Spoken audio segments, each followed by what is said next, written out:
Hello students, welcome to A to Z পরীক্ষা। তো আজকে চলে এসেছি SLST বায়োলজি বোটানির একটা গুরুত্বপূর্ণ টপিক থেকে কিছু শর্ট কোশ্চেন নিয়ে তোমাদের সঙ্গে আলোচনা করব। তো ক্লাসটা স্টার্ট করার আগে বলে রাখি, তোমাদের SLST বায়োলজির নিউ ব্যাচ কিন্তু মানডে থেকে স্টার্ট হবে। যারা যারা ক্লাসে জয়েন হতে চাইছো তারা স্ক্রিনে যে নাম্বার দেখতে পাচ্ছ সেই নাম্বারে যোগাযোগ করে সমস্ত ডিটেলস জেনে নিয়ে কিন্তু জয়েন হয়ে যেতে পারো। তোমরা যদি ক্লাসে জয়েন হও তোমাদের কিন্তু আর কোনো রকম বই কিনতে হবে না বা বই ফলো করতে হবে না। যেটুকু নোটস আমি প্রোভাইড করবো সেটুকু নোটস একদম মন দিয়ে পড়ে যাবে, তাহলেই কিন্তু হয়ে যাবে। সেখান থেকে কিন্তু তোমরা কমন পেয়ে যাবে, ঠিক আছে? কারণ কোশ্চেন প্যাটার্ন এবারে দেখেছই, সুতরাং কোশ্চেন প্যাটার্ন নিয়ে এখন আর আশা করি কারোর মনে কোনো রকম প্রশ্ন নেই। যেখান থেকে নোটে হাইলাইট করা আছে, যেগুলো MCQ প্রত্যেকটা জায়গায় হাইলাইট করা আছে, সেগুলো খুব ভালো করে পড়ে যাবে, তাহলেই কিন্তু হয়ে যাবে, ঠিক আছে?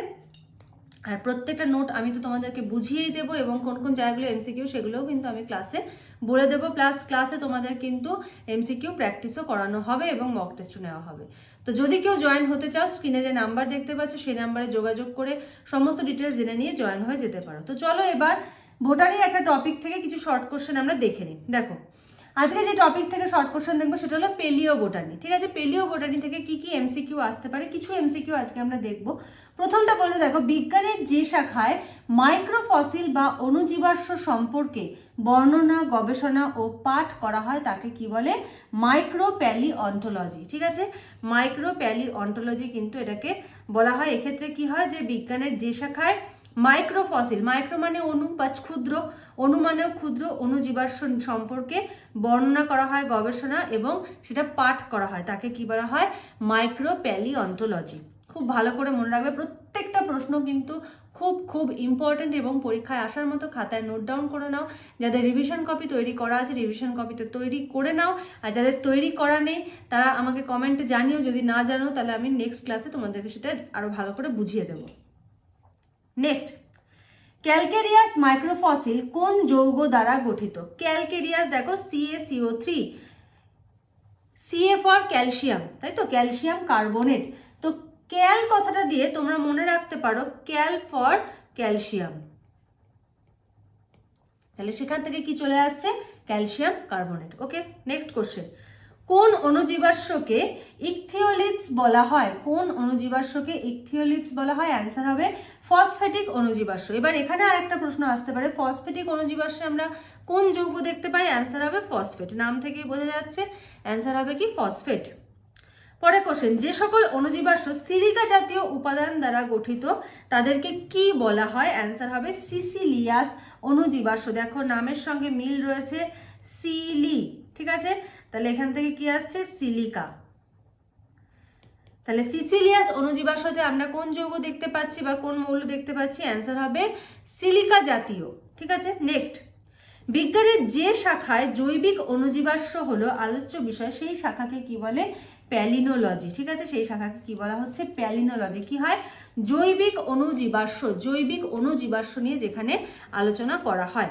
তো হলো, বুঝতে পারলে? নেক্সট টপিকে চলে আসছি। দেখো, তরল বর্জ্য পদার্থ জমে থেকে পরবর্তী পর্যায়ে উড়ে যাওয়ার দরুন সৃষ্ট ক্ষয় হলো।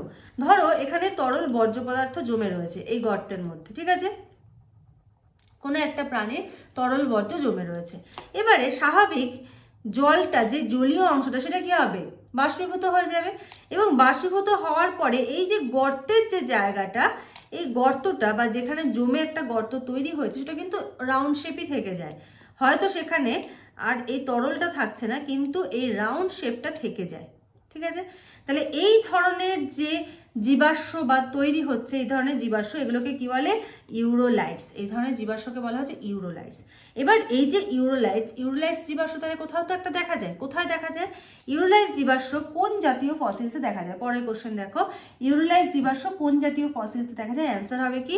ট্রেস ফসিল বা ইকনো ফসিল, ঠিক আছে? কোথায় দেখা যাচ্ছে? ট্রেস ফসিল বা ইকনো ফসিল। নেক্সট কোশ্চেন, প্রত্নযুগের প্রাণীদেহের হাড়, নখ, দাঁত প্রভৃতি জীবাশ্মকে কি বলা হতো?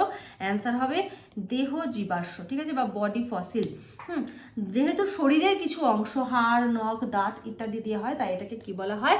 দেহ জীবাশ্ম।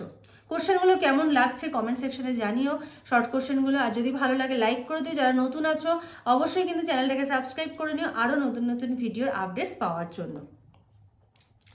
পরের প্রশ্ন দেখো, প্রাগৈতিহাসিক যুগের প্রাণী বা উদ্ভিদ দেহ যখন বরফের মধ্যে বিশেষ প্রক্রিয়ায় সংরক্ষিত থাকে, কোথায় থাকে? বরফের মধ্যে থাকে, সেই জীবাশ্মকে কি বলা হয়? ঠিক আছে, কোথায় থাকছে? বরফের মধ্যে। অ্যান্সার কি হবে? মামিফাইড জীবাশ্ম। সেই জীবাশ্মকে কি বলা হচ্ছে? মামিফাইড। এই জীবাশ্মটা কোথায় তৈরি হচ্ছে? বরফের মধ্যে কিন্তু তৈরি হচ্ছে।